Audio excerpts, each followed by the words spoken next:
Commentaire du livre de la Rahmaniya, 6e partie, chapitre 4, le fonctionnaire de l'Assemblée, suite. Ibn Abad dit « L'homme est obligé de se blâmer lui-même et de se mépriser à cause des défauts et des vices qu'il reconnaît en lui. Parce que cette pensée le porte à se mettre en garde contre ses erreurs et ses défauts. Alors il améliore ses actions et il acquiert des états meilleurs. Sinon ses actions sont mauvaises et son état d'âme s'affaiblit au point que le mal entre dans son âme. La louange que les hommes lui adressent ne corrige pas ce défaut, car il connaît le mal qui est en lui et qu'il ignore celui qui le loue.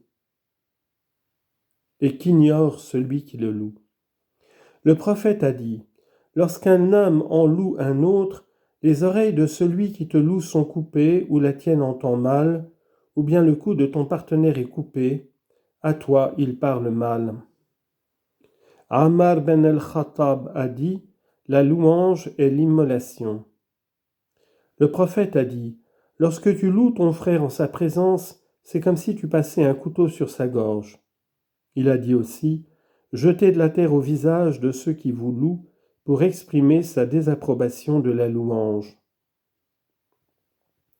Le mot iktirath signifie indifférence. Je ne m'occupe pas de cela. Une autre règle est de ne pas prêter l'oreille aux paroles inutiles. Il ne doit pas écouter les paroles qui ne présentent aucune utilité pour les affaires de ce monde ou de l'autre. Mais les paroles qui sont utiles et qu'il faut écouter sont renfermées dans la louange de Dieu et dans ces paroles d'Allah.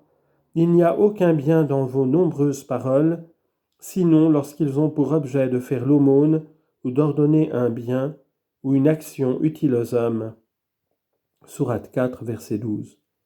Allah a dit « Lorsque tu les verras discuter longuement sur nos signes, les versets du Coran, éloigne-toi d'eux. » Sourate 6, verset 67. On veut dire que par cet éloignement, à propos des versets, on doit s'éloigner de toute discussion prolongée dans la conversation. Aucune utilité. Le prophète l'avait dit. La preuve que l'islam est d'un homme sincère, c'est qu'il fuit ce qui ne le regarde pas, soit pour les affaires de ce monde, soit pour celles de l'autre. Mais s'il s'en occupe, c'est une preuve que son islam n'est pas bon. On entend par islam sincère l'accomplissement par un homme des obligations que lui impose l'islam, et par mauvais islam le refus de remplir ses obligations. Si l'on défend de prêter l'oreille à ces paroles, c'est pour prévenir surtout celui qui est porté à cela, car il se créerait là un inconvénient qui le détournerait de ce qu'on désire de lui. En effet, le cœur ne doit avoir qu'une seule occupation, car dès qu'il s'applique à une chose, il se détourne de l'autre. Par conséquent, s'il prête l'oreille aux conversations de ce monde, il néglige d'écouter les paroles qui se rapportent à l'autre vie. Allah a dit « Dieu n'a pas placé deux cœurs dans l'intérieur de l'homme. » Sourate 33, verset 4. La yasri signifie écouter, prêter l'oreille à quelque chose. Les mots qu'il s'occupe de s'instruire désignent une règle par laquelle il doit s'occuper de s'instruire de ce qu'il ignore sur les connaissances ou les sciences, d'acquisition des principes et des conséquences, des sciences de raisonnement ou d'autorité.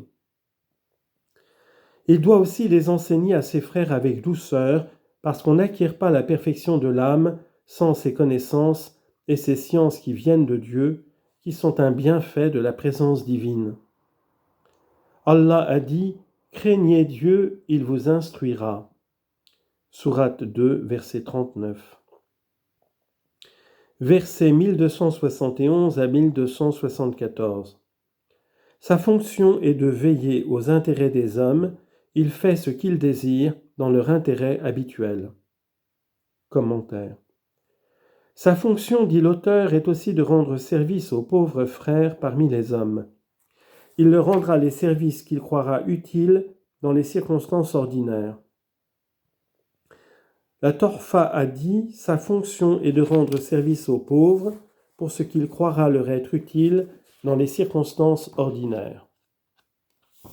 On compare la fonction à un vaisseau sur lequel on charge des actions, des provisions ou des aliments ou autre chose. Et les hommes sont comme un nuage composé d'hommes de génie ou d'êtres humains ou de tout ce qui se trouve sur la surface de la terre, selon le Qamus. Le mot maslaha signifie chose utile dont le contraire est mafsada, chose nuisible. Le mot fa'al est un acte qui se produit, une action ou autre chose. D'après El-Jawini, le mot fa'al indique un acte transitoire qui ne se renouvelle pas, tandis que le mot ramal désigne une action qui se renouvelle et dure. Al-Rarib a dit, le mot fa'al désigne n'importe quel acte, tandis que le mot ramal s'emploie pour un acte fait avec intention, par un être vivant.